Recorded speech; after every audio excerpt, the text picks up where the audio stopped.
Hi ಇವತ್ತು ಡಿನ್ನರ್ಗೆ ಏನು special? ಇವತ್ತು ಡಿನ್ನರ್ಗೆ ಟೊಮೊಟೊ ರಸಮ್ ಮಾಡಿದ್ದೀನಿ ಆಲ್ರೆಡಿ. ಓಕೆ. ಇವಾಗ ಚಪ್ರದ ಅವರೆಕಾಯಿ ಇದು. ಓಕೆ. ಚಪ್ರದ ಅವರೆಕಾಯಿ ಬೇಯಿಸ್ಕೊಂಡು ಪಲ್ಯ ಮಾಡ್ತೀನಿ ಅದಕ್ಕೆ. ಆಮೇಲೆ ಬೀಜ ಇದೆಲ್ಲ ಇಂಗ್ರೀಡಿಯೆಂಟ್ಸಾ? ಒಗ್ಗರಣೆಗೆ ಇದು ಕಡಲೆ ಬೀಜ, ಮೆಣಸಿನ್ಕಾಯಿ ಹುರ್ಕೋಬೇಕು. ಆಮೇಲೆ ಬೆಳ್ಳುಳ್ಳಿ ಇದು ಕಟ್ ಮಾಡ್ಕೋಬೇಕು. ಓಕೆ. ಕಟ್ ಮಾಡಿಕೊಂಡು ಒಗ್ಗರಣೆಗೆ ಇದು ಸ್ವಲ್ಪ ರುಬ್ಬೋದಕ್ಕೆ ಪೌಡ್ರಿಗೆ ಹಂಗೆ ಸ್ವಲ್ಪ ಬಿಡಿಸಿ ಹಾಕ್ಬೇಕು. ಒಗ್ಗರಣೆಗೆ ಸ್ವಲ್ಪ ಅರ್ಧ ಇದರಲ್ಲಿ ರುಬ್ಬೋದು ಪೌಡ್ರ್ ಮಾಡ್ಕೊತೀನಿ. ಹುರಿದ್ಬಿಟ್ಟು ಮೆಣಸಿನ್ಕಾಯಿದು ಮತ್ತು ಬೆಳ್ಳುಳ್ಳಿನ ಸೇರಿ ಪೌಡ್ರ್ ಮಾಡ್ಕೊತೀನಿ. ಓಕೆ. ಇನ್ನು ಇದನ್ನು ಕಟ್ ಮಾಡ್ಕೊತೀನಿ. ಇದೊಂದು 4 ಮೆಣಸಿನ್ಕಾಯಿ ಉಳಿಸ್ಕೊಂಡಿರ್ತೀನಲ್ಲ ಅದು ಕಿತ್ತು ಹಾಕ್ತೀನಿ, ಪೀಸ್ ಮಾಡಕ್ಕೆ ಹಾಕ್ತೀನಿ, ಒಗ್ಗರಣೆ ಮಾಡ್ತೀನಿ. ಸೂಪರಾಗಿರುತ್ತೆ. ಚಪಾತಿಗೆ, ಅನ್ನಕ್ಕೆ ಹಾಗೆ ತಿನ್ಬೋದು. ತುಂಬ ಟೇಸ್ಟಿಯಾಗಿರುತ್ತೆ. ಇವಾಗ ಇದನ್ನು 1 ವಿಸಲ್ ಕೂಗಿಸ್ಕೊತೀವಿ. ಇದನ್ನ 1 ವಿಸಲ್ ಏನೋ ಇದು ನೋಡು, ಇದೇನೇ ಚಪ್ರದ ಅವರೆಕಾಯಿ ಇದ್ದಾಗ ನೋಡಿಲ್ಲ ಅಂದಲ್ಲ, ಇದೇ ಚಪ್ರದ ಅವರೆಕಾಯಿ. ಓಕೆ. ಇದು ಈಗ ಒಂದು 2-3 ಮಂತ್ಸ್ ಮಾತ್ರ ಈ ಸೀಸನಲ್ಲಿ ಸಿಗುತ್ತೆ, ಆಮೇಲೆ ಸಿಗಲ್ಲ. ಅವರೆಕಾಯಿ ಸೀಸನಲ್ಲಿ ಸಿಗುತ್ತೆ, ಅದಕ್ಕೇನೆ ಮಾಡ್ತಾ ಇದ್ದೀನಿ. 1 ವಿಸಿಲ್ ಕೂಗಿಸ್ಕೊ. 1 ವಿಸಿಲ್ ಸಾಕು. ಸಾಲ್ಟ್ ಹಾಕಿದ್ದೀನಿ, ನೀರು ಹಾಕಿದ್ದೀನಿ, 1 ವಿಸಿಲ್ ಬಿಡ್ತೀನಿ. ಸರಿನಾ? ಆಮೇಲೆ ಇದೆಲ್ಲ ಹುರ್ಕೊಂಡು ನೋಡಪ್ಪ, ಇದನ್ನೆಲ್ಲ ಡ್ರೈ ರೋಸ್ಟ್ ಮಾಡ್ಕೊತೀನಿ. ಓಕೆ. ಸರಿನಾ? ಇದರಲ್ಲಿ ಒಂದು 4 ಮೆಣಸಿನ್ಕಾಯಿ. ಇದೇನು ಖಾರ ಇಲ್ಲ, ದೊಡ್ಡೋರು ಖಾರ ಏನಿಲ್ಲ. ಇದು ಫ್ರೈ ಮಾಡ್ಕೊತೀನಿ ಸಾಕು. ಸ್ವಲ್ಪ ಫ್ರೈ ಆದಮೇಲೆ ಈ ಶೇಂಗಾ ಬೀಜ, ಕಡಲೆಕಾಯಿ ಬೀಜ ಸಾಕು. ಈಗ ಇದಕ್ಕೆ ಕಡಲೆ ಬೀಜದ ಜೊತೆಗೆ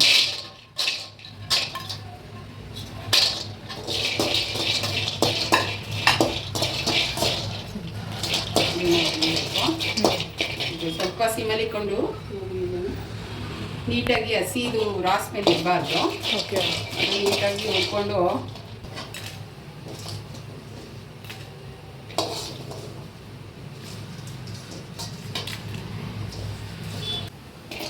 ಸ್ಪ್ರಿಟ್ಸ್ ಆಗಬೇಕಾ? ಇಲ್ಲಿ ನೋಡು, ಸೀಳ್ಕೊಂಡಿದ್ದೆ ಬೀಜ, ಸೀಳೋಗಿದೆ. ಸಾಕು. ಇಷ್ಟ ಆದರೆ ಸ್ವಲ್ಪ ಆರಿಸ್ಬಿಟ್ಟು ಲೈಟಾಗಿ ಒಂಚೂರು ಸಿಪ್ಪೆ ತೆಗಿಬೋದು, ಇಲ್ಲಾಂದರೆ ಹಾಗೆ ಹಾಕ್ಬೋದು. ಟೇಸ್ಟ್ ಚೆನ್ನಾಗಿರುತ್ತೆ, ನಿಮ್ಗೆ ಇಷ್ಟ.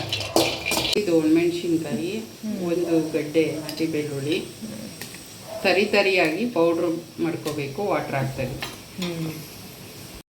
ಸಾಕು. ಈ ಥರ ಮಾಡ್ಕೊಬೇಕು. ಜಾಸ್ತಿ ಸಿಪ್ಪೆ ತೆಗಿಯುತ್ತೆ ನೋಡಿ.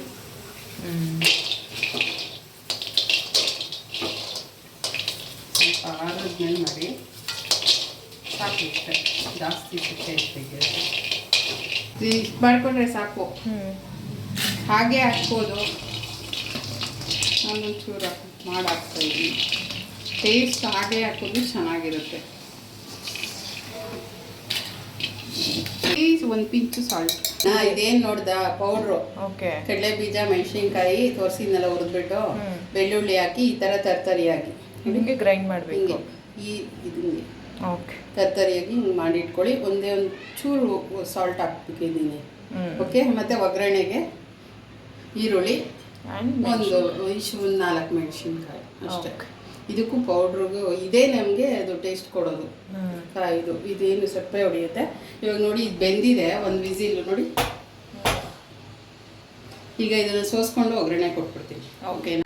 ಇದು ಮಾಮೂಲಿ ನಮ್ಮ ಒಗ್ಗರಣೆ ಡಬ್ಬಿಯಿಂದ ಸ್ವಲ್ಪ ಸಾಸಿವೆ, ಸ್ವಲ್ಪ ಉದ್ದಿನಕಾಳು, 1-2 ಎಳೆ, 1-2 ಜೀರಿಗೆ, ಕಾಮನ್.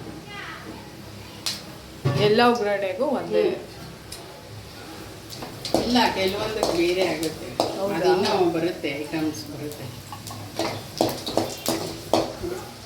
ಸಿಡಿತಾ ಇದೆ ಈ ಮೆಣಸಿನ್ಕಾಯಿ. ಸ್ವಲ್ಪ ಹಾಲು ಇಟ್ಟಲ್ಲ, ಟೇಸ್ಟ್ ಆಗೋಯ್ತು. ಆನಿಯನ್ಸು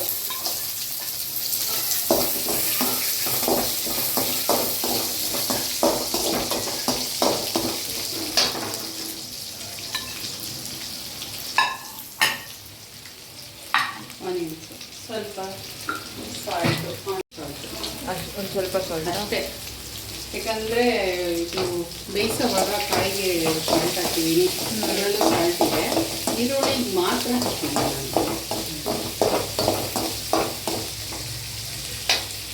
ಇರಲಿ ಇಲ್ಲದೆ ಹೋಗ್ಲಿ, ಅಡುಗೆನ ಪ್ರೀತಿಯಿಂದ ಮಾಡಿ. ಆವಾಗ ನಿಮ್ಮ ಪ್ರೀತಿ ಅಡುಗೆ ಒಳಗೆ ಸೇರುತ್ತೆ, ರುಚಿ ಜಾಸ್ತಿ ಆಗುತ್ತೆ, ಟೇಸ್ಟಿಯಾಗಿರುತ್ತೆ. ಬೇಕಾದರೆ ನೀವು ಟ್ರೈ ಮಾಡಿ. ಸ್ಮೆಲ್ ಬರ್ತಾ ಇದೆಯಾ ಘಮ? ಈರುಳ್ಳಿ ಇದು ಲೈಟಾಗಿ ನೋಡಿ ಕಲರ್ ಚೇಂಜ್ ಆಗ್ತಿದೆ. ಘಮನೂ ಬರಬೇಕು, ಕಲರು ಲೈಟಾಗಿ ಚೇಂಜ್ ಆಗಬೇಕು. ಇವಾಗ ಇದನ್ನು ಹಾಕೋಣ ನಮ್ಮ ಮೆಣಸಿನಕಾಯಿ. ಇನ್ನೂ ನೀರಿದೆ, ಅದಕ್ಕೆ ಒಂದು 4 ತಿರುವಣ. ಆ ನೀರೆಲ್ಲ ಹೋಗಬೇಕಾ? ಏನು ಆ ಥರ ಇಲ್ಲ, ಸ್ವಲ್ಪ ಆಗಬೇಕು.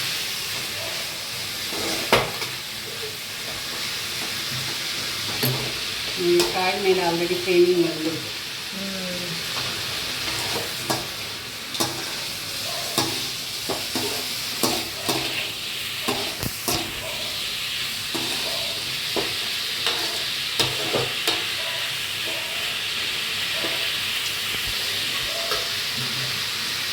ಈ ಕಾಯಿ ಯಾವಾಗಲೂ ಸಿಗಲ್ಲ, ಸೀಸನಲ್ಲಿ ಮಾತ್ರ ಸಿಗುತ್ತೆ. ಇವಾಗ ಅವರೆಕಾಯಿ ಬರುತ್ತಲ್ಲ, ಅದು ಬಂದಾಗ ಮಾಡ್ಕೋಬೇಕು ಚೆನ್ನಾಗಿರುತ್ತೆ.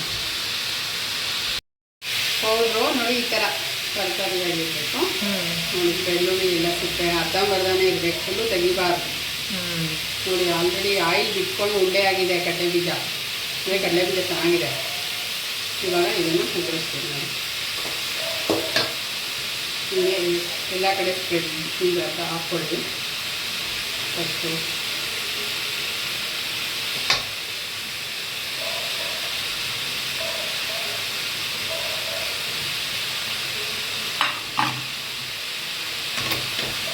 ಇವಾಗ ಸ್ಲೈಟಾಗಿ ಸಿಮ್ ಮಾಡಿಕೊಂಡು ತಿರುಗಬೇಕು. ಒಂದು 2 ನಿಮಿಷ ಇಟ್ಟರೆ ಸಾಕು. ಪಲ್ಯ ರೆಡಿನಾ? ರೆಡಿ.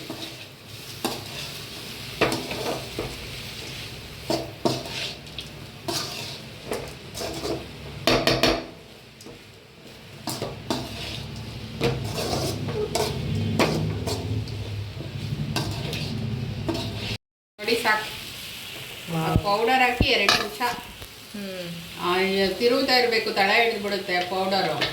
ಅದಕ್ಕೆ ನೋಡಿ ನಾನು ಅದಕ್ಕೆ ತಿರುಗ್ತಾ 2 ಮಿನಿಟ್ಸ್ ತಿರುಗಿಬಿಟ್ರೆ ಕರೆಕ್ಟಾಗಿ ಹೊಂದ್ಕೊಬಿಡುತ್ತೆ ಎಲ್ಲ. ಕಾಯಿ ಈಗ ಹಾಕಿರೋ ಪೌಡರು ತುಂಬ ಟೇಸ್ಟಿಯಾಗಿರುತ್ತೆ. ರಸಮ್ ಬೆಸ್ಟೆ ಸಾಂಬಾರು ಚಪಾತಿನೂ ತಿನ್ಬೋದು, ಇದಕ್ಕೆ ಬಿಸಿ ಅನ್ನನೂ ತಿನ್ಬೋದು. ಮಾಡಿ ಫ್ರೆಂಡ್ಸ್, ತಿನ್ನಿ, ಕಮೆಂಟ್ ಮಾಡಿ, ಶೇರ್ ಮಾಡಿ, ಸಬ್ಸ್ಕ್ರೈಬ್ ಮಾಡಿ.